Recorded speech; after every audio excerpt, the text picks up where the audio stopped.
አሜን። የተከበሩ አባታችን የዚህ ሀገረ ስብከት ዋና ስራ አስኪያጅ፣ ክቡር አባታችን የዚህ ደብር አስተዳዳሪ፣ ክቡራን አበው ሊቃውንተ ቤተ ክርስቲያን፣ መምህራን፣ አባቶች፣ እናቶች፣ ወንድሞች፣ እህቶች እንዲሁም ሕፃናት በእግዚአብሔር ሰላምታ እንደምናመሻችሁ እንደምናመሻችሁ። አሜን። ምሕረት ቸርነቱን አብዝቶ በእድሜያችን ላይ የዛሬዋን ዕለት ይህችን ሰዓት ጨምሮ በቸርነቱ ቅዱስ ቃሉን እንድንሰማ ስሙን እየጠራን እንድናመሰግነው በቤቱ የሰበሰበን የአባቶቻችን አምላክ ልዑለ ባሕርይ እግዚአብሔር ስሙ የተመሰገነ ይሁን። ለሐዋርያውያን አበው ለሊቃውንት በጉባኤያቸው ተገኝቶ ምስጢሩን ጥበቡን ገልጦ ያስተማረ አምላካችን እኛንም በቸርነቱ እንዲያስተምረን እንዲመክረን እንዲገስጸን የእርሱ ቅዱስ ፈቃድ ይሁንልን። ቃሉን አብረን እንላለን። እነሆኝ የጌታ ባሪያ እንደ ቃልህ ይሁንልኝ። እንግዲህ ስለ እመቤታችን ስለ ቅድስት ድንግል ማርያም መማር ማስተማር አንዱ የወንጌል ክፍል ነው። እመቤታችን በወንጌል ላይ ተጽፋለች አልተጻፈች? አንዳንዴ ውሸት ሲደጋገም እውነት ይሆናልና እመቤታችን በኦሪት የነበረች እስኪመስል ድረስ ወላዲተ አምላክ በወንጌል ላይ ያልተጻፈች እስኪመስል ድረስ በጣም ከክርስትና በጣም ከነገረ ክርስቶስ ለማራቅ ሲሞከር ወይም አርቆ ሲታሰብ እናያለን። ብዙ ሰዎች ስለ እመቤታችን ስለ ቅድስት ድንግል ማርያም መናገር የማይፈልጉ ወይም ሲነገር ደስ የማይላቸው ሰዎች በወንጌል ላይ ግን ስለተጻፉ ስለ ሌሎች ሰዎች ብዙ ስብከት ብዙ መዝሙር ሲዘምሩ እንሰማለን። 12 ዓመት ደም ሲፈሳት ስለነበረችው ሴት፣ ጋኔን ስላወጣላት ስለ መግደላዊት ማርያም፣ ዛፍ ላይ ሆኖ ክርስቶስ ና ወረድ ወደ ቤትህ እገባለሁ ስላለው ስለ ዘኬዎስ፣ የዳዊት ልጅ ሆይ ማረኝ፣ የዳዊት ልጅ ሆይ ማረኝ ብሎ ስለ ጮኸው ስለ እውሩ በርጤሜዎስ መናገር በጣም ደስ የሚለው ሰው ስለ ድንግል ማርያም ሲነገር ግን ድንግል ማርያም ወይ በሌላ መጽሐፍ ላይ አለዚያም በኦሪት የነበረች ያህል ከክርስትና አርቆ የሚያስብ ብዙ የዋህ ሰው አለ። በእውነት ያ አይነ ስውር ክርስቶስን አይኑን እንዲያበራው ሲለምን የዳዊት ልጅ ሆይ ማረኝ አለ። እስኪ በሉ የማን ልጅ ሆይ ማረኝ? ዳዊት የክርስቶስ አባቱ ነው? አያቱ ነው? 1000 ዓመት ልዩነት አለ በዳዊትና በክርስቶስ ማለት። የዳዊት ልጅ ሆይ ማረኝ ብሎ ሲጮህ ግን አይኑን አበራለት።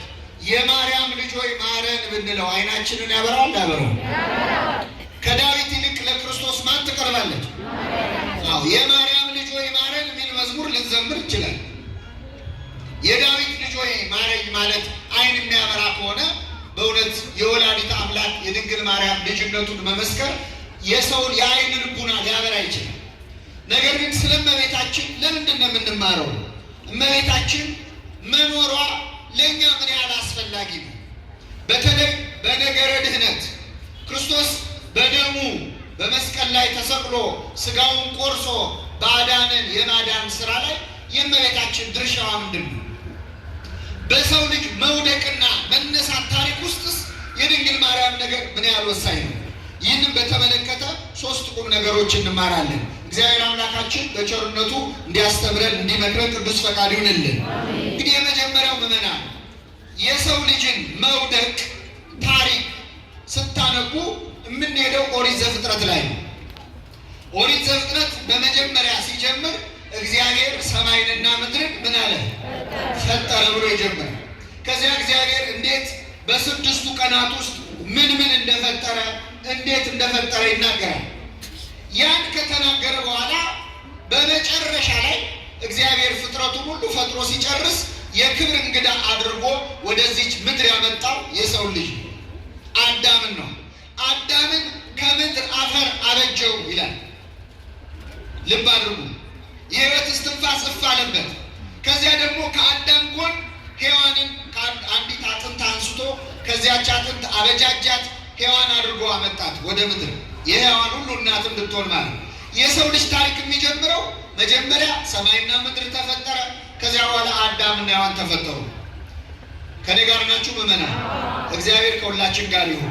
ከዚያ በኋላስ የሰው ልጅ በገነት ካሉት ዛፎች መካከል እንዳይበላ እግዚአብሔር ከለከለው። ዕፀ በለስን አትብላ ተባለ። አዳምና ሔዋን ለጥቂት ጊዜ ጸንተው ከቆዩ በኋላ መጨረሻ ላይ ግን አትብሉ የተባሉትን ዕፅ በሉ። ከክብራቸው ከጸጋቸው ተዋረዱ። በሞተ ሥጋ ላይ ሞተ ነፍስ፣ በርደተ መቃብር ላይ ርደተ ሲኦል ተፈረደባቸው። አዳምና ሔዋን ጸጋ ክብራቸውን ተገፈው ወጡ። ይህ ሁሉ የሆነው እባብ መጥቶ ለሔዋን በተናገረው ንግግር። ሔዋንና አዳም የእባብን ምክር ሰምተው በበሉት ዕፀ በለስ ምክንያት ከገነት ወጡ። ይህንን መቼስ ክርስቲያን ነኝ የሚል መጽሐፍ ቅዱስ ሁሉ የሚያምን ሰው ያምነዋል? ያምነዋል። አሁን ልጠይቃችሁ ምዕመናን፣ ልጠይቃችሁ እንበልና መጽሐፍ ቅዱስ ሲጀምር የሚጀምረው አዳም የሚባል አንድ ሰውዬ ነበረ ብሎ ቢሆን ኖሮ፣ ከኔ ጋር ናችሁ? መጽሐፍ ቅዱስ አዳም ብሎ ቢጀምር ኖሮ ስለ አዳም አመጣጥ ማወቅ ይቻላል? አይቻልም። እንበልና አዳም ብሎ ጀምሮ ከዚያ ሔዋንን ይጠራና አዳምና ሔዋንን እግዚአብሔር ከገነት አስወጣቸው ቢል እንዴት ለምን አስወጣቸው የሚል ጥያቄ በሰው አእምሮ ይፈጠር ነበር። ስለዚህ አዳም እንዴት እንደመጣ ለማወቅ መጀመሪያ አዳም ስለተፈጠረበት ምን ማወቅ ያስፈልጋል? መሬት። እንዲሁም እንኳ አልተቻለም። አዳምና ሔዋን እንዴት እንደተፈጠሩ ከመሬት ተጽፎም እንኳ አሁንም ዓለማችን ሰው የመጣው ከዝንጀሮ ነው ትላለች። ታውቃላችሁ አይደል? አዎ። አዲስ አበባ እንደውም አንድ እድለኛ ጦጣ አለች፣ በጣም ሉሲ የምትባል ጦጣ። መቼስ ሉሲ ሰው ናት ብላችሁ እንደማታምኑ ተስፋ አድርጋለሁ። አዎ፣ የታደለ ጦጣ ይዘከራል። አጽሙ ሁሉ ሀገር ለሀገር እየዞረ ፈረንጅ ሁሉ ያየዋል። ጦጣ ነች። ልብ አድርጉ። ግን ከጦጣ መጣን የተባለው መጽሐፍ ቅዱስ እንዴት ሰው እንደተፈጠረ እየተናገረ ነው በግልጽ። ባይናገር ኖሮ ግን ብዙ ነገር ያመጣ ነበር። ስለዚህ ዋናው ነጥብ ምንድን ነው? አዳም እንዴት እንደመጣ ለማወቅ አዳም ስለተፈጠረበት መሬት አስቀድሞ ማወቅ ያስፈልጋል። አዳምና ሔዋን እንዴት ከገነት እንደወጡ ለማወቅ ደግሞ እባብና ሔዋን ያደረጉትን ቃለ ምልልስ ማንበብ ያስፈልጋል። ከኔ ጋር ናችሁ? አሁን አዲስ ኪዳን ላይ ነው ያለ ነው። ሁለተኛው አዳም ተብሎ የሚጠራው ማን ነው? ክርስቲያን። ኋለኛው አዳም ተብሎ የሚጠራው ማን ነው? ክርስቶስ ነው። የመጀመሪያው አዳም የሁላችን አባት አዳም ነው። ሁለተኛው አዳም ተብሎ የሚጠራው ማን ነው? ኢየሱስ ክርስቶስ። በመጀመሪያው አዳም ጠፋን፣ በሁለተኛው አዳም ሕይወትን አገኘን ብሎ መጽሐፍ ቅዱስ የሚናገርለት ዳግማዊ አዳም ወይም ሁለተኛው አዳም ክርስቶስ። ስለ መጀመሪያው አዳም ለማወቅ መጀመሪያ አዳም ስለተፈጠረበት ምን ማወቅ ያስፈልጋል? መሬት ማወቅ ያስፈልጋል። ስለ ሁለተኛው አዳም ክርስቶስ ለማወቅ ክርስቶስ ስለተገኘባት መሬት ስለማን ማወቅ ያስፈልጋል? ስለ መሬታችን። ስለ መጀመሪያዎቹ አዳምና ሔዋን ከገነት መባረር ለማወቅ መጀመሪያ እባብ እንዴት ወደ ሔዋን እንደመጣ፣ ሔዋንን እንዴት እንዳሳታት፣ ሔዋን እንዴት እሺ ብላ ከገነት እንዳስወጣችን ለመረዳት የግድ ታሪኩን ማንበብ ያስፈልጋል። አለዚያ የሰው ልጅ መውደቅ ሊገባ አይችልም። የሰው ልጅ ውድቀት የሚገባ መጀመሪያ እባብ ሔዋንን እንዴት እንዳሳታት ሲገባ ነው። የሰው ልጅ መዳነስ ሊገባው ከፈለገ አንድ ሰው መጀመሪያ ቅዱስ ገብርኤል እና እመቤታችን የተነጋገሩትን ንግግር ማወቅ አለበት። ልብ አድርጉ። ብዙ ሰው አሁን እዚህ ላይ ነው ከእኛ ጋር የሚለያየው። ለሁላችን ለሰው ልጆች መውደቅ ምክንያት የሆነችው የእባብን ቃል የተቀበለችው ማናት ስትሉ ማናት? አቤት ሔዋን ናት። ለሰው ልጅ ውድቀት ምክንያት የሆነችው ማናት ስትሉ ሔዋን በሚለው ሁሉም ይስማማል። ለሰው ልጅ መዳን ምክንያት የሆነችውስ ማናት? እንዲህ ሲባል ግን ሰው ቀዝቀዝ ይላል። ሔዋን እኛ ከገነት እንድንወጣ ካደረገችው በላይ ድንግል ማርያም እኛ ወደ ገነት እንድንገባ ያደረገችው ይበልጣል አይበልጥም? ይበልጣል። ሔዋን እኮ እባብ መጥቶ የነገራትን ሁሉ ተቀብላ በአንድ ጊዜ ነው ዕፀ በለስ በልታ ባሏንም አብልታ ከገነት ያወጣችው። ወላዲተ አምላክ ግን በትህትና ሆና ሔዋን እነሆኝ የጌታ ምኑ ባሪያው እንደ ቃልህ ይደረግልኝ ብላ ለሰው ልጅ መውደቅ ሔዋን ካደረገችው ለሰው ልጅ መነሳት ድንግል ማርያም ያደረገችው ይበልጣል። ሁለት ነገሮችን በደንብ አስፍተን ዛሬ እንመለከታለን። የመጀመሪያ ለሁላችን መዳን የድንግል ማርያም ድርሻዋ ምን ነበር? እዚህ ሉቃስ ወንጌል ላይ ልውሰዳችሁ። ሉቃስ ወንጌል ምዕራፍ 1 ከቁጥር 26 ላይ እንደው እመቤታችንን ስለምንወዳት አይደለም ከዚህ በኋላ ያለውን የምንናገረው። እንወዳታለን፣ አንክድም። እሷን በመውደዳችንም ደስ ይለናል በእውነት። ይሄ እንዳለ ሆኖ ግን እመቤታችን በእኛ መዳን ውስጥ ያላት ድርሻ ምንድን ነው? አንድ ጥያቄ ልጠይቃችሁ። ድንግል ማርያም አምላክን ስትጸንሰው እንደምትጸንሰው ቀድማ አውቃለች ወይስ ጽንሱን አይታ ነው ያወቀችው? ቀድሞ ተነግሯታል ወይስ አልተነገራት? ማን ነገራት?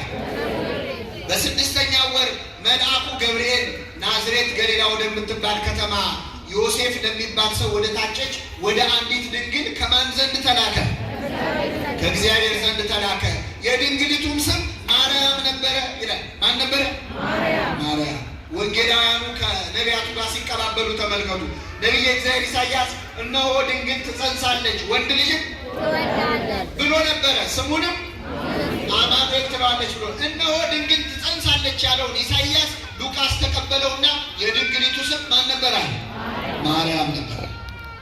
መልአኩም ወደ እርሷ ገብቶ እንዲህ አላት፣ ደስ ይበልሽ ጸጋ የሞላብሽ ሆይ ጌታ ከአንቺ ጋር ነው። አንቺ ከሴቶች ተለይተሽ ምን ያልሽ ነሽ? የተባረክሽ ነሽ አላት። ልብ አድርጉ ምዕመናን፣ ቅዱስ ገብርኤልን የላከው ማን ነው?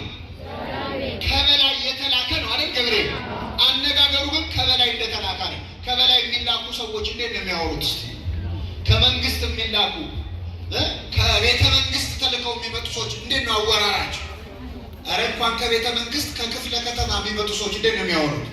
ቅዱስ ገብርኤል መጥቶ የስልጣን ቃል አላሳያትም፣ አልተቆጣም፣ ቀጥታም ወደ ጉዳዩ አልገባም። በመጀመሪያ አደግድጎ የክብር ሰላምታ አቀረበ። ጸጋን የተሞላሽ ሆይ ምን ይበልሽ? ደስ ይበልሽ። ገብርኤልን የላከው ማን ነው? ስለዚህ የሚናገረው ማን? ተናገር ያለውን ነው። ስለዚህ ጸጋን የተሞላሽ ሆይ ደስ ይበልሽ የሚለው ምስጋና ገብርኤል ይናገረው እንጂ ከማን የተላከ ነው ማለት ነው? ከፍጡራን የመጣ አይደለም። የድንግል ማርያም ምስጋና ጸጋን የተሞላሽ ሆይ ደስ ይበልሽ ጌታ ከአንቺ ጋር ነው። አንቺ ከሴቶች ተለይተሽ ምን ያልሽ? የተባረክሽ ነሽ።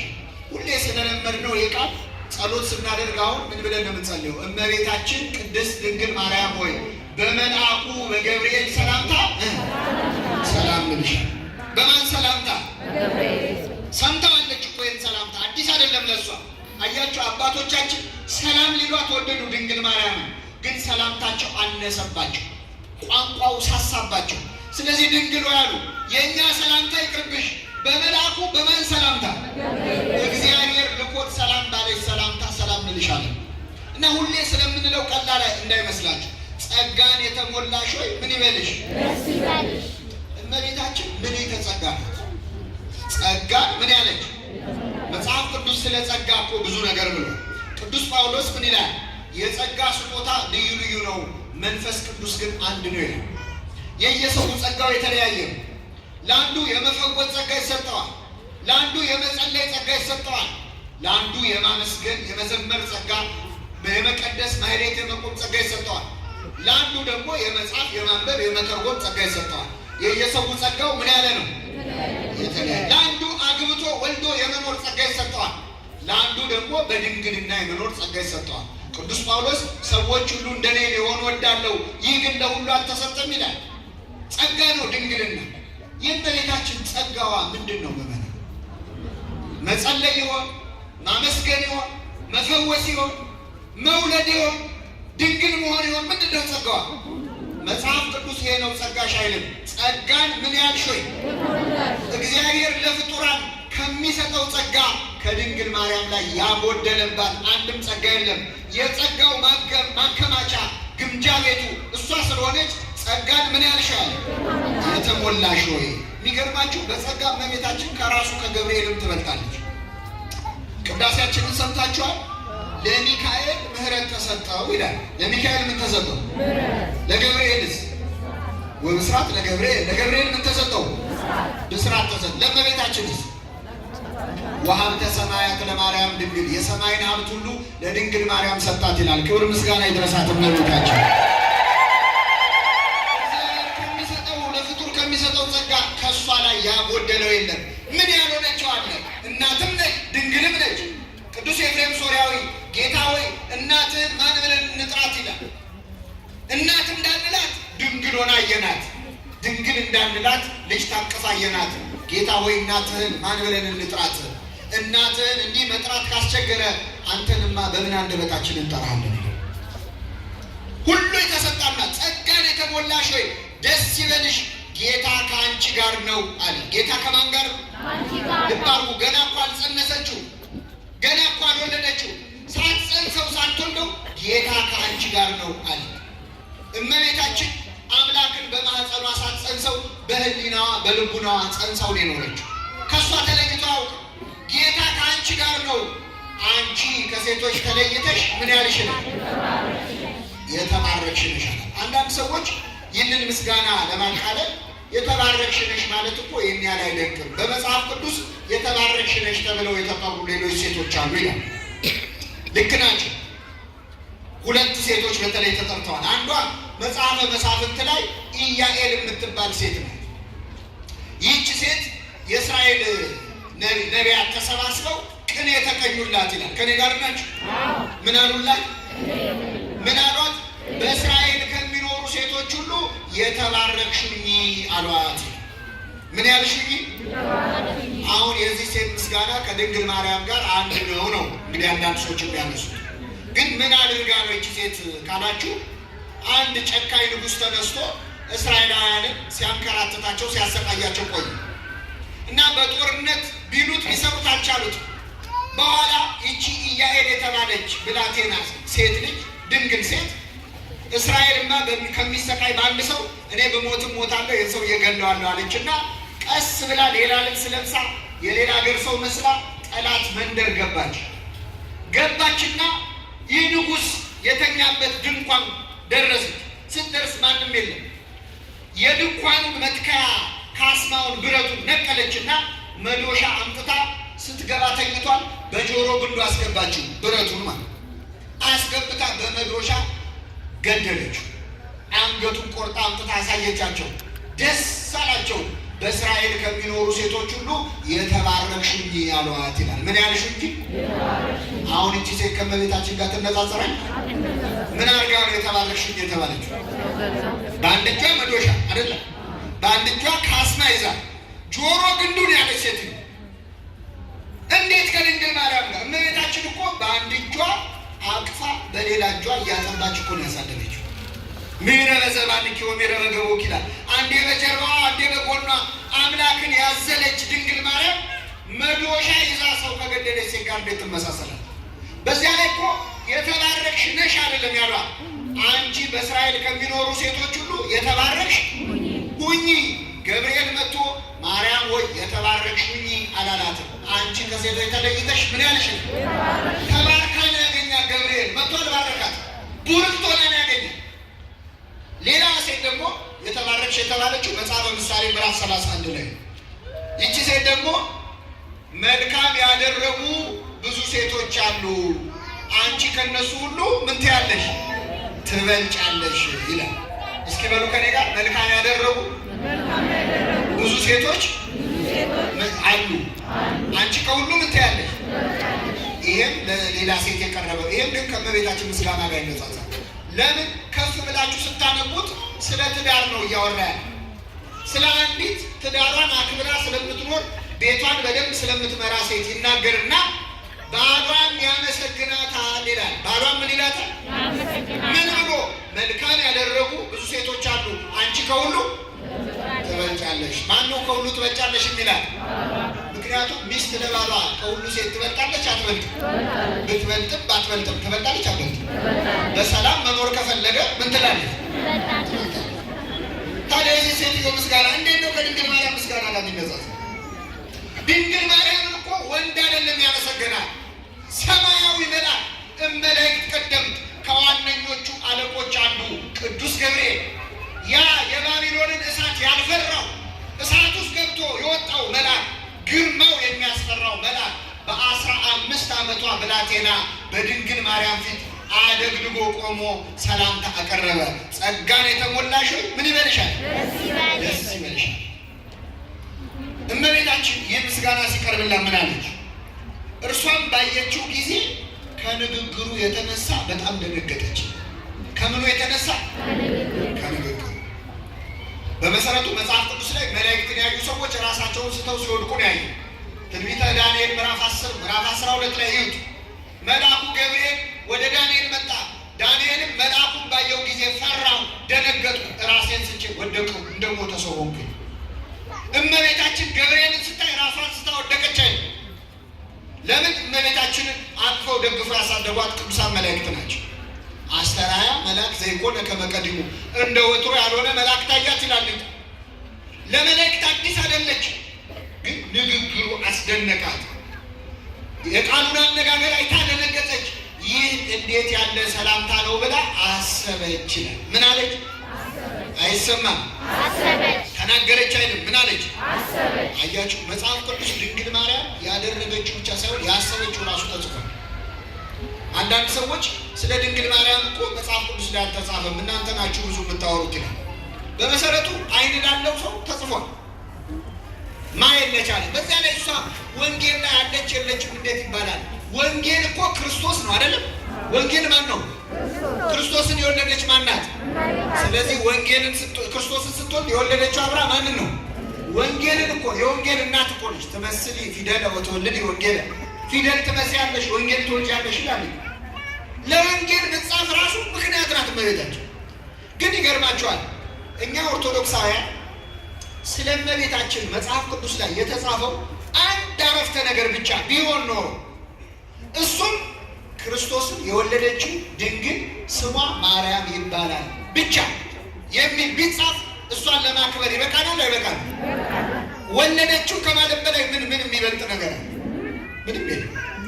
ግን የሚገርመው ሀሳቧ ሳይቀር ወርደው ይህ እንዴት ያለ ሰላምታ ነው ብላ አሰበች። ማርያም የሚል ነገር ሁሉ በልቧ እያሰበች ተጠብቀው ነበር ብለው ወንጌላውያኑ እስከ ሀሳቧ ገብተው ጽፈው እዚህ ላይ ትሕትናዋንም ትንሽ እናድንቅ። አሁን ገብርኤልን ያህል መልአክ መጥቶ አንቺ ከሴቶች ተለይተሽ ምን ያልሽ ነሽ ሲላት ይህ እንዴት ያለ ሰላምታ ነው ብላ አሰበች። አሁን እኛ ብንሆን አይደለም ገብርኤል እንደው እኔ ራሱ ባመሰግናችሁ እንደው የሐረር ሰዎች እኮ የተባረካችሁ ናችሁ ብላችሁ ምን ትላለህ? ትንሽ አትቅለሰለሱ? ኧረ አይደለንም ትላላችሁ። በሆዳችሁ ደግሞ አነሰ ትላላችሁ። እንደው ካመሰገነኛ አይቀር ትንሽ ቢጨምራችሁ።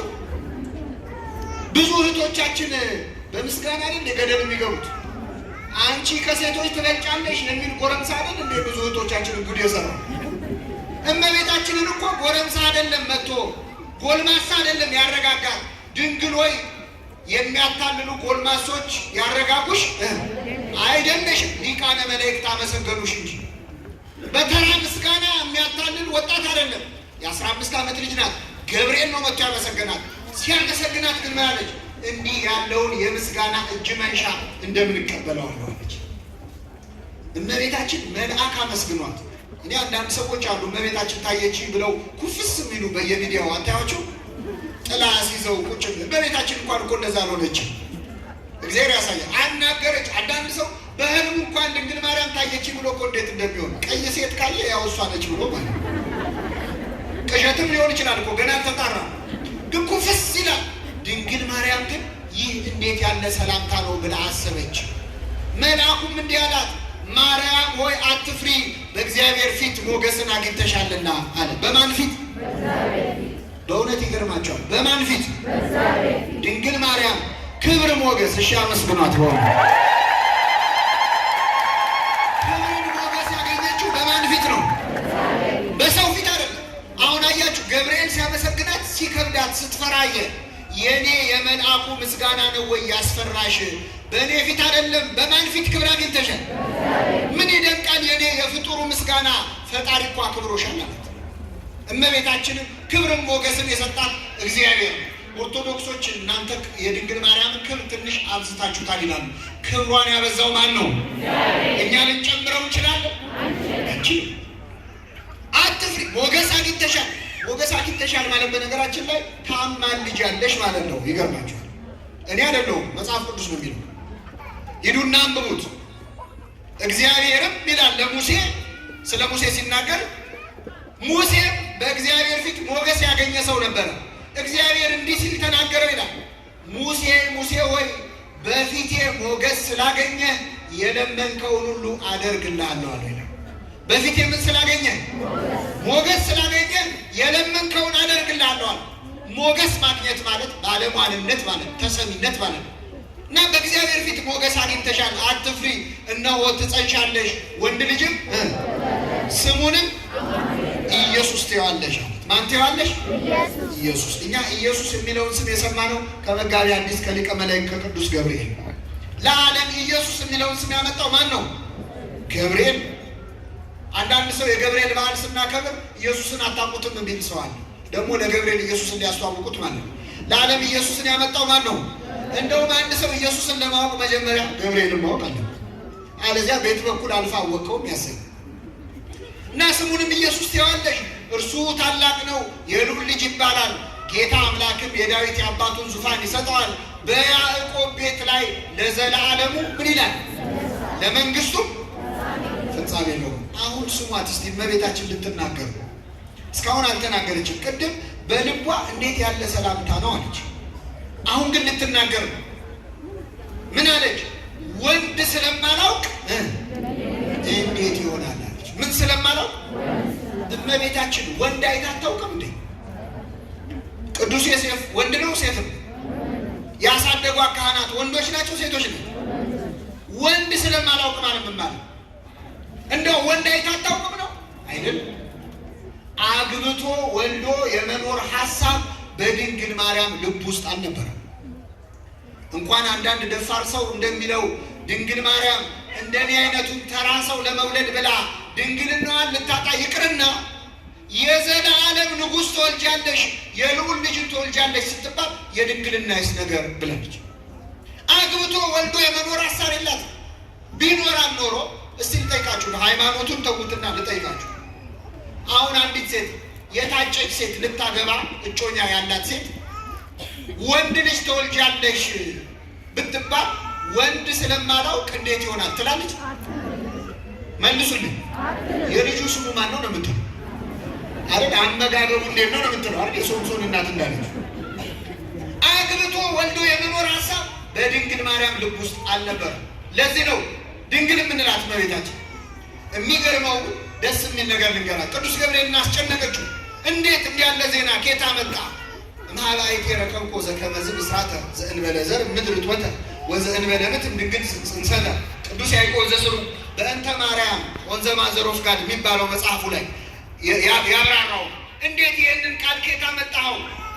መሬት ዘር ሳይዘራባት ልታበቅል ሴት ሳታገባ ልትወልድ ምን ማለት ነው ማለቷ ነው።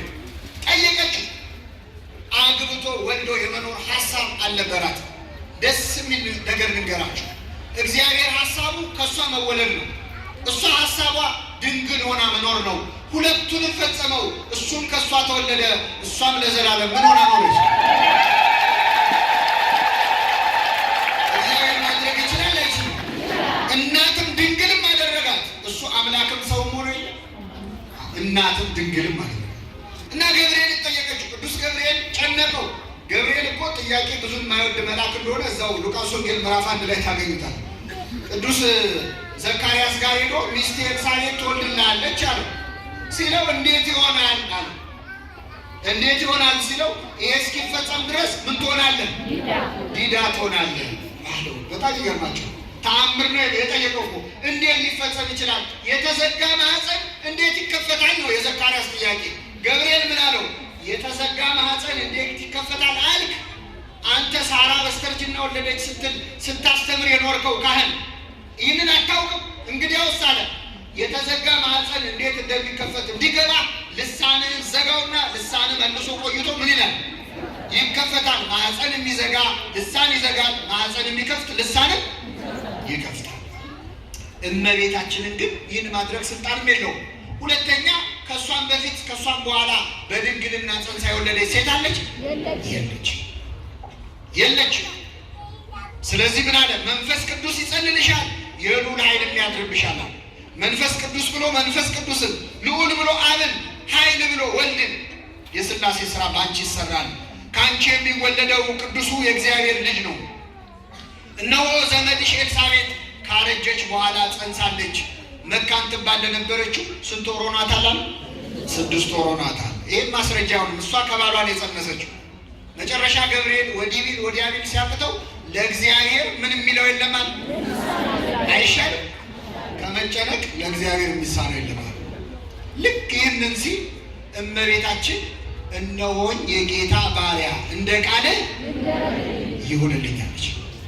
እዚህ ላይ ምዕመናን በደንብ እንድታስተውሉ የምፈልገው አምላክ መቼ እንደተጸነሰ ብዙ ሰው ይረሳል። መቼ ነው አምላክ የተጸነሰው? ልብ አድርጉ። ገብርኤል መጥቶ ጸጋን የተሞላሽ ሆይ ደስ ይበልሽ ሲላት ጸንሳለች? አልጸነሰችም? አልጸነሰችም። ትጸንሻለች ሲላት ጸንሳለች? አልጸነሰችም። ወንድ ስለማላውቅ እንዴት ይሆናል ስትል ጸንሳለች? ምንድን ነው የሚጠብቀው እግዚአብሔር? እነሆኝ የጌታ ባሪያ እንደ ቃልህ። ልክ ይህንን አረፍተ ነገር ተናግራ ስትፈጽም እግዚአብሔር በብሩህ ደመና ተጭኖ መጥቶ በማህፀኗ አደረ። የሁላችን መዳን የዚያን ጊዜ ተጀመረ።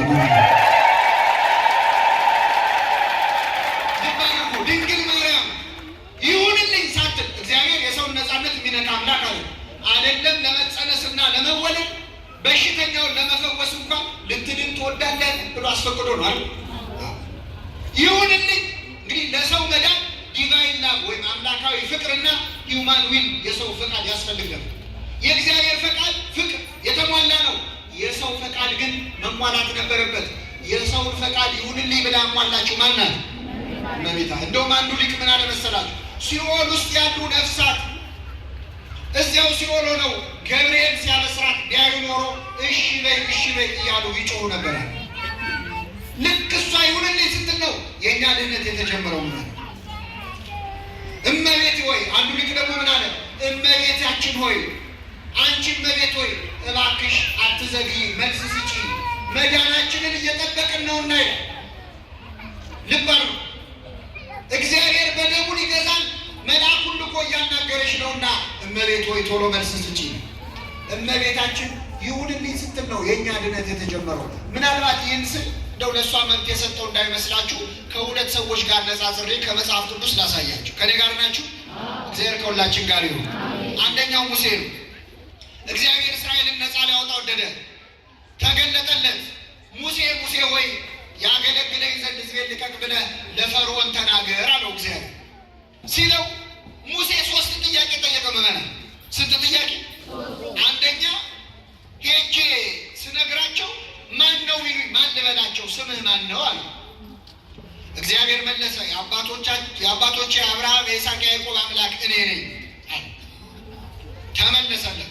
ሁለተኛ ጥያቄ ጠየቀ ሙሴ። ጌታ ሆይ ሄጄስ ነግራቸዋለሁ፣ ግን ባያምኑኝስ አለ። ምን ባይሉኝስ? በእጅ ያስከው ምንድን ነው አለው። በትር ነው አለ። ጣለው እባቦን። መልሰህ አንሳው አለው። አነሳው፣ በትር ሆነ። እጅን ከጉያህ ክተት አለው። ከተተ፣ አወጣው፣ ለምጽ ሆነ። መልሰህ ክተት አለው። ከተተ፣ አወጣው፣ ንጹሕ ሆነ። ጥያቄው ምን ነበር አላችሁ? ምን ባይሉኝስ?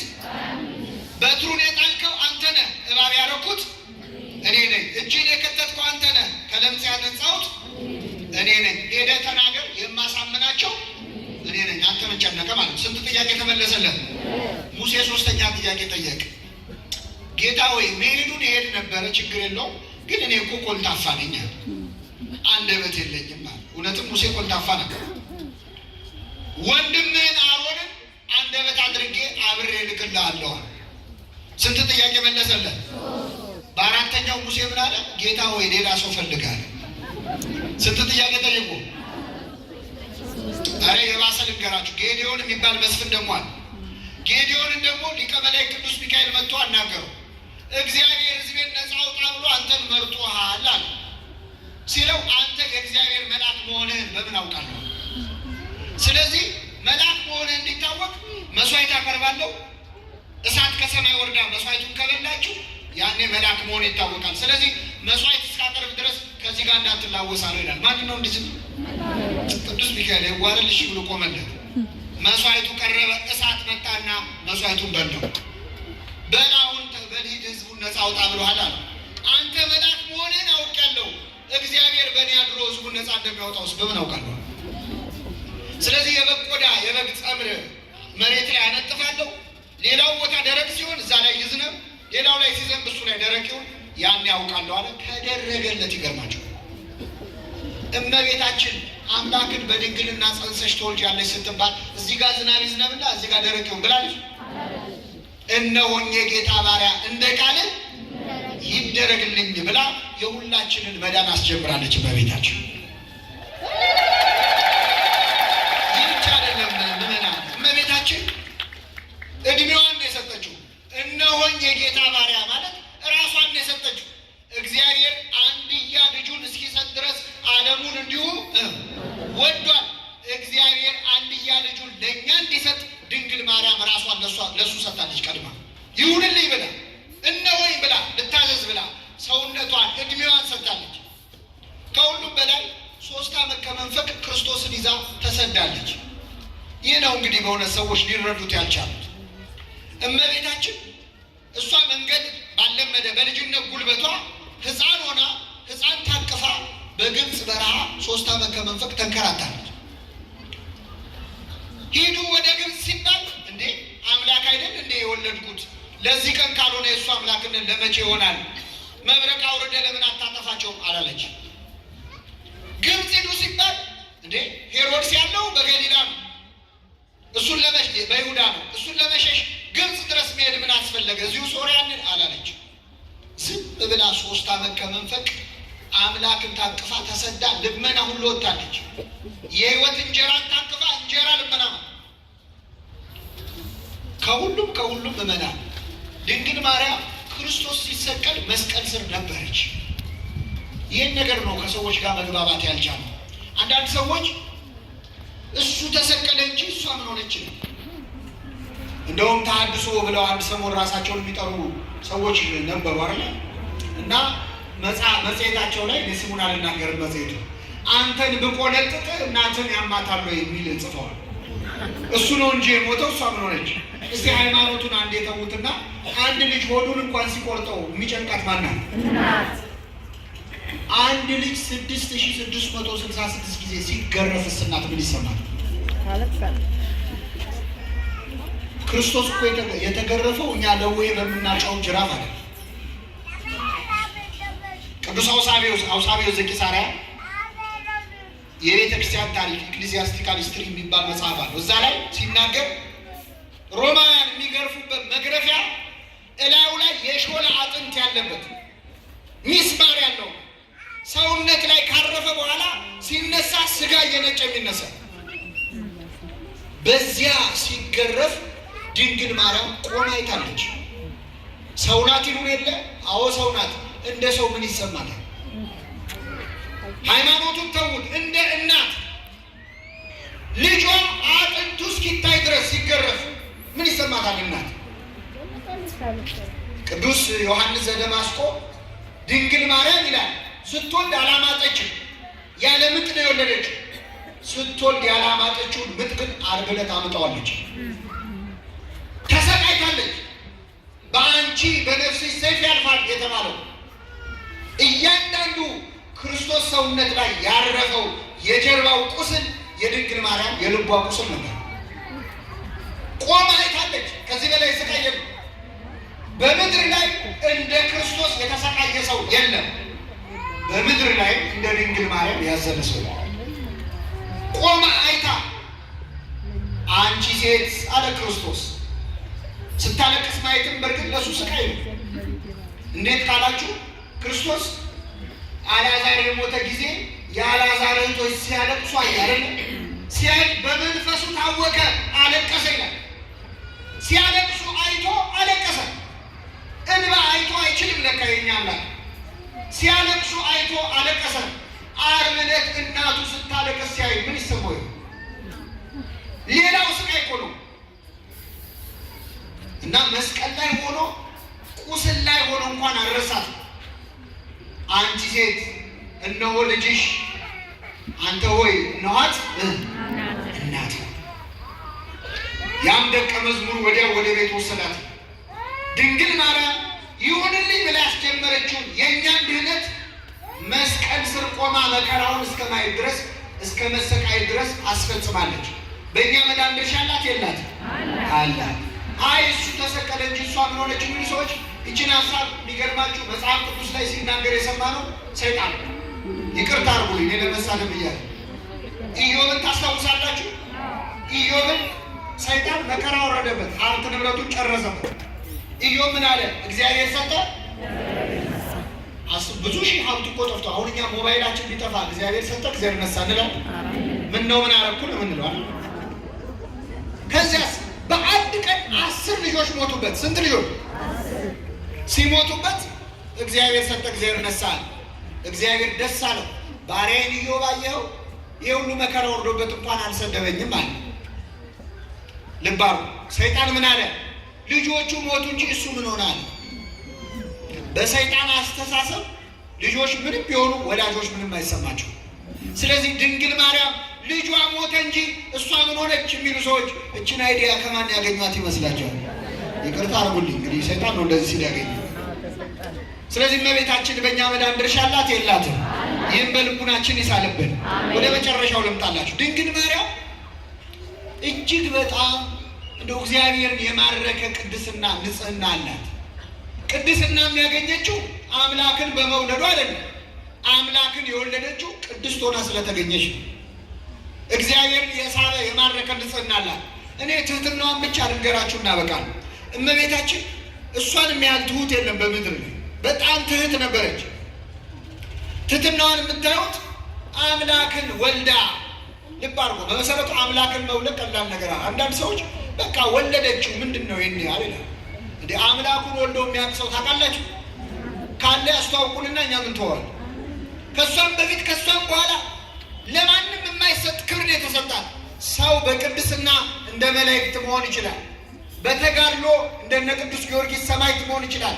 እንደነ አቡነ ተክለ ሃይማኖት ጻድቅ መሆን ይችላል። ድንግል ማርያምን መሆን ግን አንዴ የሆነ መቼም የማይሆን ልባ ከሰማይ ከምድር ትበልጣለች። ይህን ክብር ይዛ ግን በጣም ትሕትናዋ ይደንቃል። ከንግግሯ ልጀምር። ርዕሳችን ምንድን ነው? እነሆኝ የጌታ ባሪያ እንደ ቃልህ። የጌታ ምን አለች? የጌታ ምን ትሆኛለሽ ነው ያላት ገብርኤል መጥቶ። እናት ታውቋል እኮ የጌታ እናቱ ብትል ትችላለች፣ ግን ባሪያው አለች።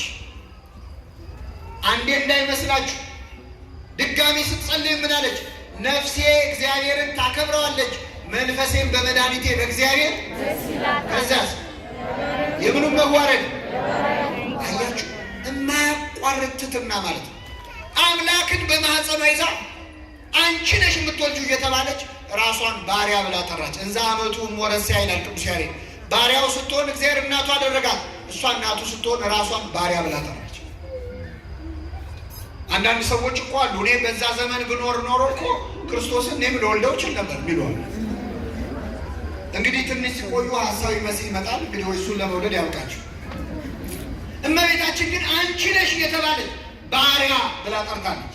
ይሄ የአፍ ብቻ እንዳይመስላችሁ። ገብርኤል እንዳበሰራት ምን እንዳደረገች ልንገራችሁ እናበቃለን። ማርያምም ይላል በዚያ ወራት ተነስታ ወደ ተራራማው ወደ ኤፍሬም ሀገር ፈጥና ወጣች። ወደ ዘካርያስ ቤት ገብታ ኤልሳቤጥን ተሳለመቻት ይላል። ምን አለቻት? አምላክን በማኅፀኗ ይዛ ዘመን ለመጠየቅ ወጣች። እንደው አምላክን መጽነስ ይቅርና አሁን በዚህ ዘመን አንዲት ሴት ልጅሽ ጠቅላይ ሚኒስቴር ሆኗል ብትባል ዘመን ትጠይቃለች? ድሮ የጠየቀችው ይቆጫታል። እንደው ለዚህ እንደሚደርስ እባክህ እግሬን አላበላሽም ነው የምትለው። አምላክን ጸንሳ ፈጥና ወጣች። ቀላል መንገድ አይደለም። 130 ኪሎ ሜትር አሁን 142 ሆነው ከገሊላ ናዝሬት እስከ አይነ ከርም ብቻ። ታቦት እኮ ናት። ታቦት ብቻውን አይደለም። ድንግል ማርያም ግን ያላጃል። እንደው የመዘባነንን ማካሄድ አይደለም። ፈጥና ወጣች። ለምን አፍጣኒ ተረዴት አይደለች? ፈጥና ወጣች። ወደ ዘካርያስ ቤት ገብታ ኤልሳቤጥን ተሳለመቻት። በማኅፀኗ ማንን ይዛ? እግዚአብሔርን በማኅፀኗ ይዛ ጎንበስ ብላ ተሳለመች። የማያቋርጥ ትሕትና። ኤልሳቤጥም ይላል የማርያምን ሰላምታ በሰማች ጊዜ መንፈስ ቅዱስ ሞላባት። እመቤታችን ወደ ሁላችን ቤት ትምጣለን። እሷ ስትመጣ በቤቱ ምን ይሞላል? መንፈስ ቅዱስ። በጣም ይገርማል። እዚህ የምታያቸው አባቶቻችን ሜሮን ቀብተው መንፈስ ቅዱስ ያድላሉ። ጳጳሳቱ እጅ ጭነው መንፈስ ቅዱስ ያድላሉ። ወላዲተ አምላክ እጇን ሳትጭን ሜሮን ሳትቀባ በሰላምታዋ ድምፅ ብቻ በኤልሳቤጥ ላይ መንፈስ ቅዱስ ሞላቸው። እንደው ምን ብላ ይሆን እመቤታችን? እንዴት አመሻችሁ ብላ ይሆን? እንዴት ዋላችሁ ብላ ይሆን? ብቻ በሰማይ ድምጿን ለመስማት ያውቅ። ድምጿ ብቻ መንፈስ ቅዱስ ሞላባት በኤልሳቤጥ ላይ። በታላቅ ድምፅ ጮኸች። አሮጊት እኮ ናት። ድምጿ ከፍ አለ። አንቺ ከሴቶች ተለይተሽ ምን ያልሽ ነሽ? የማኅፀንሽን ፍሬ የተባረከ ነው። ሰው መንፈስ ቅዱስ ሲሞላበት እመቤታችንን ነው የሚያመሰግነው። በመንፈስ ቅዱስ ካልሆነ ኢየሱስ ጌታ ነው ሊል የሚችል ማንም የለም። በመንፈስ ቅዱስ ካልሆነ ድንግል ማርያምን የጌታዬ እናት ሊል የሚችል ማንም የለም። የጌታዬ እናት አለች። አንቺ ከሴቶች ተለይተሽ የተባረክሽ ነሽ። ቅድም እኮ ይህን ምስጋና ሰምተነዋል። ገብርኤል መጥቶ አንቺ ከሴቶች ተለይተሽ ምን ያልሽ ነው? ጨመረችበት ኤልሳቤጥ የማኅፀንሽ ፍሬ። አያችሁ፣ የድንግል ማርያም መዝሙር እየጨመረ መጣ ማለት ነው። ገብርኤል ጀመረው፣ ኤልሳቤጥ ጨመረችበት። እመቤታችንም በአንድ መልአክና በአንዲት ሴት ብቻ ተመስግኜ አልቀርም፣ እነሆ ከዛሬ ጀምሮ ትውልድ ሁሉ ብፅዕት ይሉኛል አለች። ምን ሁሉ? ምን ሁሉ? ትውልድ ሁሉ ምን ይሉኛል? ያ አሁን ትውልድ ሆነው ብፅዕት የማይሏት ሰዎች አሉ የሉ? ታዲያ ምን ማለቷ ነው? ትንቢቷ አልሰበረም እንዴ? ትውልድ ሁሉ አለች እንጂ ሰው ሁሉ አለች? ትውልድ ሁሉ ነው ያለች። ከዚህ ትውልድ አንድ ኤቭሪ ጄኔሬሽን ነው ያለች። አንድ ትውልድ ቢያመሰግናት ይበቃል። አንድ ሰው እኛን ከሚያመሰግኗት መሀል ስላደረገን እግዚአብሔር ስሙ የተመሰገነ ይሁን። ትውልድ ሁሉ ብፅዕት ይበሉኛል አለችው። ምንድን ነው ያለችው? ይሉኛል። ትንቢት ነው። አያችሁ፣ ትንቢት ማለት ከሩቅ የሚፈጸመውን እዚህ ሆኖ ማየት ነው። ደስ ይበላችሁ የሐረር ምዕመናን። ድንግል ማርያም ኤልሳቤጥ ቤት ውስጥ ቆማ እዚህ ከበን ለእሷ እልል ስንል አየችን ከሩቅ። ትውልድ ሁሉ ምን ይሉኛል አለች? ያመሰግኑኛል አለች። እያየች ነው። በደንብ እልል በሉ። ትውልድ ሁሉ ምን ይሉኛል? ብፅዕት ይሉኛል አለች። አሁን ወደ ኤልሳቤጥ ልመልሳችሁ። አንቺ የተባረክሽ ነሽ፣ የማኅፀንሽ ፍሬ። አሁን ዛሬ አባታችን ሆይ ብለን ስንጨርስ እመቤታችን ሆይ እንላለን አንልም? አንዳንድ ሰው ፈጣሪና ፍጡርን ለምንድን ነው አብራችሁ ብታመሰግኑት ይላል። ኤልሳቤጥ አሳየችና አንቺ የተባረክሽ ነሽ፣ የማኅፀንሽን ፍሬ። እናትና ልጅ አብረው ይመሰገናሉ። ለካ መንፈስ ቅዱስ ነው ያሳያት።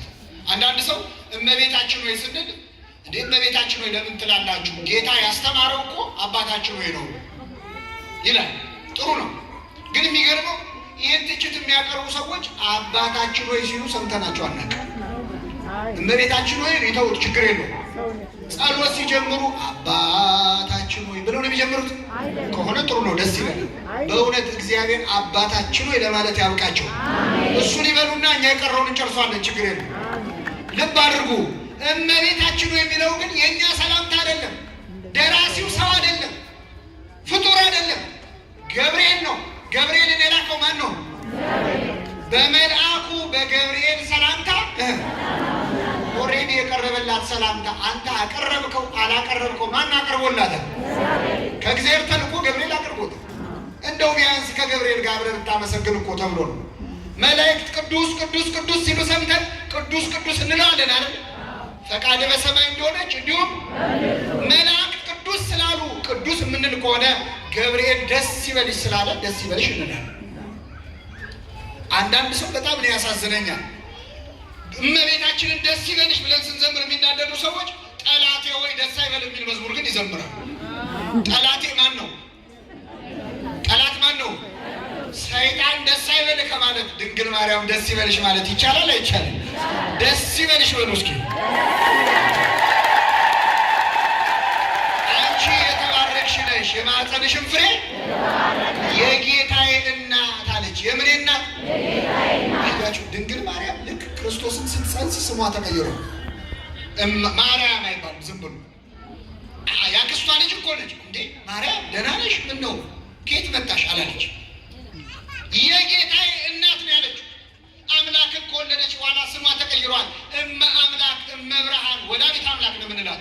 ዘንጥለን ማርያም አንልም። አጠራሯን ቀይረውታል ሐዋርያቱ መላእክቱ። ዮሐንስም ስንት ዓመት አብሯት ኖሮ ወንጌል ላይ ግን አንድ ቦታ ላይ በስሟ አልጠራትም። እናቱ የጌታ እናት ነው ያለ። ከወለደች በኋላ ስሟ ተቀይሯል። ክርስቶስን አምላክ ያለ እሷን የአምላክ እናት፣ ክርስቶስን ጌታ ያለ እሱን ፍቅር ያለ የፍቅር እናት፣ እሱን ሰላም ያለ የሰላም እናት ሊላት ይገባል። የጌታዬ እናት አለች። ወደ እኔ ትመጪ ዘንድ እኔ ማነኝ አለች። ምንትኑ አነ ከመ ትምጽእ ኀቤየ እሙ ለእግዚእየ። የጌታዬ እናት ወደ እኔ ልትመጪ እኔ ማነኝ አለች። ዘመድ ያለለሽ ወይ እኔን ያልጠየቅሽ ማንን ትጠይቂያለሽ አላለች። እኔ ማነኝ ያለች። አያችሁ ምዕመናን፣ መንፈስ ቅዱስ ሲሞላብን የጌታዬ እናት እንዴት ወደ እኔ ትመጫለሽ እኔ ማነኝ ትላለህ። መንፈስ ቅዱስ ሲርቅ ግን ድንግል ማርያም ማናት ትላለህ። መንፈስ ቅዱስ የቀረበው ሰው እኔ ማነኝ ነኝ። ወደ እኔ ትመጪ ዘንድ እንዴት ይሆናል? የሰላምታሽ ድምፅ በጆሮዬ በገባ ጊዜ ጽንሱ በማኅፀኔ በደስታ ምን አለ? ዘለለ። ዮሐንስ ውስጥ ሆኖ ዘለለ። አይወጣ ነገር ገና ሊወለድ 3 ወር ይቀረዋል አይደል? ስለዚህ ውስጥ ሆኖ የእናቱን ሆድ በር አንኳኳ። እዛው ዘለለ። ቢወጣ ምን የሚል ይመስላችኋል? የጌታዬ እናት ወደ እኔ ትመጪ ዘንድ እንዴት ይሆናል የሚል አይመስላችሁ? እርግጠኛ ነን ይላል። በምን አወቅ ካላችሁ ሲወለድ አየነዋ። በኋላ ጌታ ሊጠመቅ ወደ እሱ ሲመጣ ጌታ ሆይ አንተ እንዴት ልትጠመቅ ወደ እኔ ትመጣለህ? የወጣው በእናቱ ነው ማለት ነው። አያችሁ፣ ለነገሩ በእናቱ ብቻ ነው፣ በአባቱም ነው የወጣው። እናቱ አንቺ የተባረክሽ ነሽ፣ የማኅፀንሽ ፍሬ ምን ያለ ነው? የተባረከ ነው። አባቱ ደግሞ ገብርኤል የዘጋው ልሳኑ ልክ ሲከፈትለት የእስራኤል አምላክ እግዚአብሔር የተባረከ ይሆናል። ምን ያለ ይሁን? ዮሐንስ ደግሞ ጌታን ሲያጠምቀው ወልዱ ለቡሩክ ከሳቴ ብርሃን ተሳሃለነ፣ ቡሩክ የቡሩክ ልጅ ብርሃንን የምትገልጥ አቤቱ ይቅር በለናል። የተባረከ ቤተሰብ ንግግሩ በረከት። ዮሐንስ ውስጥ ሆኖ ዘለለ። አሁን እዚህ መሀል እናቶች አላችሁ። አንዲት ሴት ወዷ ውስጥ 6 ወር የሞላው ጽንስ እርግዝና ላይ ያለች ሴት ጽንሱ ሲዘል ይታወቃታል አይታወቅም? ታዲያ ምንድን ነው ሁሉ የምናዳምቀው? ኃጢአተኛም ብትሆን ጽንሱ ሲዘል ታውቃለች አታውቅም? ግን የትኛዋ ሴት ናት ጽንሱ በደስታ ይዝላል በሐዘን ይዝላል ታውቃለች? የትኛው አልትራሳውንድ ነው ዛሬ ልጅሽ ፈገግ ብሏል የሚላል? ጽንሱ ዘለለ አይደለም ያለችው። ጽንሱ በማኅፀኔ በምን ዘለለ? በደስታ ዘለለ። ዮሐንስ ውስጥ ሆኖ ዘለለ። የሚገርማችሁ ያዘለለው የድንግል ማርያም ሰላምታ ድምፅ። ድምጿን ከሰማ በኋላ በረሃን ሄዶ ይገርማችኋል። የእሷ ድምፅ እኮ መንን ይላል። ጌታን ያየ ዓይኖቼ ማዳንን አይተዋል ባሪያን አሰናብተው እንዳለ ዮሐንስም ጆሮቼ እናትን ድምፅ ሰምተዋል ብሎ በበረሃን ይኖረው መናይ ነው። በእውነት ስለ እመቤታችን ሌሊቱን ሙሉ ብናወራ ይበቃል? እንደው ፍቅራችንን ለመግለጽ ያለው እኔ 2 ነገር ልንገራችሁ እናበቃለሁ። አንደኛው እዚህ መሀል እመቤታችንን እኔ አልጠላትም፣ ግን እንደው ብዙ ፍቅሯ አይዋጥልኝ አይመጣልኝ የሚል ሰው አለ። እንዲህ የምትሉ ሰዎች አርጋኖን የሚባል ጸሎት እንድትጸልዩ በታላቅ ፍቅር ጠይቃችኋል። ምን የሚባል ጸሎት? ይኸውላችሁ ለዓይነ ጥላ ለግርማ ሞገስ ምናምን የሚል መጽሐፍ አታንብቡሽ። የላትም እንደዚህ አይነት ቤተክርስቲያን። የሆነ መጽሐፍ አንብበህ ስራ ልታገኝ አትልፋ። ሲቪን ልታስተካከል ይሻላል። ቤተክርስቲያን እንደሚል ጸሎት የላት። ጥሩ ጸሎት መጽሐፍ እንገራችሁ። ምን አልኳችሁ? አርጋኖን አባ ጊዮርጊስ ዘጋስጫ የደረሰው። በእውነት ፍቅሯን ለሁላችን ይጨምርልን። አንዳንድ ሰው ደግሞ አይ እኔ እመቤታችን እንደው በጣም ከመውደድ የተነሳ ክርስቶስን እንደው ቅር እንዳላሰኘው ፈራለሁ፣ በጣም አብዝቸው እንዴ እኔን ሳይወደኝም እንዴ እንዳይል ማለት የሚጨንቀው ሰው እንዲህ የሚመስለው ሰው አለ። አሁን እዚህ መዝሙር ሲዘመር 4 የእመቤታችን ተዘምሮ 1 የጌታ ከተዘመረ እሷ 4 ለ1 እየመራች የሚመስለው ሰው አለ። እመቤታችንን የፈጠረ ያከበረ ማን ነው? 24 ሰዓት ስለ እሷ ብንዘምር እሷ የማን ስራ ነች? እግዚአብሔር ስራ ነች። ስዕሉ ሲመሰገን የሚናደድ ሰዓሊ አለ? ልንገራችሁ፣ ቢወጡ ሊሸፍኗት ይችላሉ? የፀሐይ ክብር አንድ ነው፣ የጨረቃም ክብር ሌላ ነው። ከአንዱ ኮከብ ክብር የሌላው ኮከብ ክብር ምን ይላል? ይበልጣል ይላል። ቅዱሳን ከዋክብት ናቸው። ድንግል ማርያም ጨረቃ ናት። ጨረቃ ከእግሮቿ በታች ያላት ዮሐንስም ይባላል። ድንግል ማርያም ጨረቃ ናት። አያቶቿ በሕልም ሲያዩዋት ጨረቃ ሆና ነው ያዩዋት። ሶሊያና ማለት ጨረቃ ማለት ነው። ሴሪኒ በግሪክ ጨረቃ ነው። ፀሐይ ክርስቶስ ነው። ሺህ ፀሐይ ሺህ ጨረቃ ቢሰበሰብ የፀሐይን ብርሃን ሊሸፍነው ይችላል? ቅዱሳን ቢሰበሰቡ የእግዚአብሔርን ክብር ሊሸፍኑ አይችልም።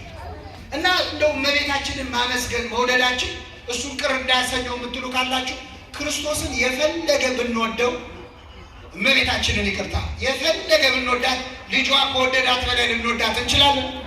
አንችልም። እሷን መውደድ ጥፋተኛ ከሆነ የመጀመሪያው ተጠያቂ ማን ነው የሚሆነው? ክርስቶስ ነው። በእውነት ፍቅሯን በልቡናችን ይሳልብን። የመጨረሻው ነጥብ አባቶቻችን በሁሉ ነገር ውስጥ ፍቅረ እግዝእትነ ማርያምን አስቀምጠውልናል። ልጅ ሲወለድ ምን እየተባለ ነው የተወለደው? እዚህ ገብርኤል ነው እንደምትሉት ምን እየተባለ ነው? አዎ ልክ ስትወልድ ደግሞ ሴቲቱ አውቶማቲካሊ ስሟ ይቀየርና የማን አራስ ትሆናል? ስትጠይቋትስ እንኳን ማርያም ቴንኪው ነው የምትለው? ምንድን ነው የምትለው? ሲወጣስ ማርያም በሽልም ታውጣሽ። ማርያም በሽልም ምን አገናኘው የሚሉ ሰዎች አሉ። እንኳን ማርያም ማረች ለምን ይባላል? እንኳን ክርስቶስ ማረች ለምን ይባላል? እንኳን እግዚአብሔር ጽንስና ድንግል ማርያምንማ አብረው ያገኘናቸው መጽሐፍ ቅዱስ ላይ ምን እናለው? የሰላምታሽ ድምፅ በጆሮዬ በገባ ጊዜ ጽንሱ በማኅፀኔ በደስታ ዘለለ። እሷን ማምጣት ቢያቅተን ስሟን መጥራት የሚከለክለን አለ? ማርያም ማርያም ተብለን ተወልደናል። ገና ማርያም ማርያም እያለን እንወለዳለን። እና ይገርማችኋል፣ ይሄ አንድ ልጅ ሁሉ ነገር ላይ ሕፃናትም ሲጫወቱ ማርያም እያጫወተችው ነው። ሲሯሯጡ የማርያም መንገድ ስጠኝ ይባላል አይደል? ከኔ ጋር ናችሁ? እና እንደው በዛበት አንድ ልጅና እንደው ምን ነው አልበዛም እንዴ ያላቸው አንድ አባት ጋር ምን ዋለው አሉት። አይ ማርያም ማርያም አላበዛችሁም አላቸው። ብርቱካን ነበረ ቤት ውስጥ እስቲያችን ብርቱካን አቀብለኛል። ተቀበሉና ልጠው ጥርቅ አድርገው በሉ። እሱን አልሰጡትም፣ ይቁለጨለጫል ቆሞ ማለት ነው። ከዛ አሁን የበላሁት ብርቱካን ይጣፍጣል አይጣፍጥም አሉት። ደሙ ፈላ። ይገርማቸው እንዴ መች ቀመስኩት ነው ያለ። የድንግል ማርያምንም ፍቅሯን ካልቀመስኩ አታውቀውም ማለት ነው።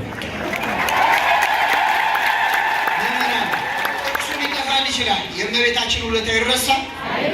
አዎ ጥቅስ ሊጠፋቸው የዳነ ቁስላቸውን በምልጃዋ የዳነ ቁስላቸውን ገልጠው ማሳየት የሚችሉ ብዙ ምዕመናን አሉ። አባቶቻችን እመቤታችንን ምን ያህል ይወዱ እንደነበር አንድ ነገር ልንገራችሁ እናበቃለን። ቅድም ያልኳችሁን መጽሐፍ የደረሰው አባት አባ ጊዮርጊስ ይባላል። መጽሐፉ ምን ነበር? አይሰማም። እና አባ ጊዮርጊስ በጣም እመቤታችንን ይወዳታል። ምስጋናዋን ደርሶ ሲጨርስ ምን እንዳለ ታውቃላችሁ? ይቅር በይኝ ያላት። በዚህ በኃጢአተኛ አንደበቴ ደስ አሰኘሁሽ ብዬ የጻፍኩት እመቤቴ ሆይ ይቅር በይኝ። በኃጢአተኛ አፍ እውነት ገብርኤል ላመሰገናት ድንግል እኛ ማመስገናችን ራሱ እንደ ድፍረት ነው። እና ቅዱስ አባታችን አባ ጊዮርጊስ እድሜውን ያሳለፈው ታስሮ ነበር ረጅም ዓመት። እና አፄ ዳዊት አስሮት በቃ ከዚህ በኋላ አይፈታኝም ብሎ እዚያው እስር ቤት መቃብር ቆፍሮ ሊሞት ይጠባበቃል። የእግዚአብሔር ነገር ሆነና እሱ ሳይሞት አፄ ዳዊት ቀድሞ ሞተ። አንድ ሰው በፈረስ እየጋለበ መጥቶ ለአባ ጊዮርጊስ አባታችን እንኳን ደስ አለህ። ምን ነው አለ። ሲያሰቃየ ሲያስር የነበረው ንጉሥ አፄ ዳዊት እኮ ዛሬ ከፈረስ ወደቀና ሞተ አለ። አባ ጊዮርጊስ ስቅስቅ ብሎ አለቀሰ። እስቲ ምዕመናን አሁን እኛ ብንሆን ያሰረ ንጉሥ ሞተ ብትባሉ ምንድን ነው የምትሉት? ምንድን ነው የምትሉት? እሰይ አንልም። ደስ የሚለው የእኛ ባህል በጣም ቆንጆ ነው። ውይ ሞተ እንዴ እንላለን መጀመሪያ፣ ከዛ ነው የምንቀጥለው አይደል? ሙቶ ቃሻ ያድርገኝ እንጂ አፈሩን ገለባ ያድርግለት እንጂ ከዛ ከፋይል እያወጣ እንሳደባለን። አባ ጊዮርጊስ ግን አለቀሰ። እንዴ ምን ሆነ ነው የምታለቅሰው? ሞተ እኮ ነው ያልኩህ አለው። ኧረ ከዚህ በኋላ 1000 ዓመት ኖሮ 1000 ዓመት ቢያስረኝ ይሻለኝ ነበር። እንዴ እሱ እኮ ይጠላሃል፣ እንዴት እንዴት ትላለህ? እኔን ቢጠላኝም ድንግል ማርያም እንግዲህ ይወዳል ነበር አለ። አባቶቻችን እነሱን የሚጠላ ሰው እንኳን እሷን ስለወደደ ይወዱት ነበር። የእነሱ ፍቅር በሁላችን ልብ ይሳልብን። የሰማነውን በልቡናችን ያሳድርብን።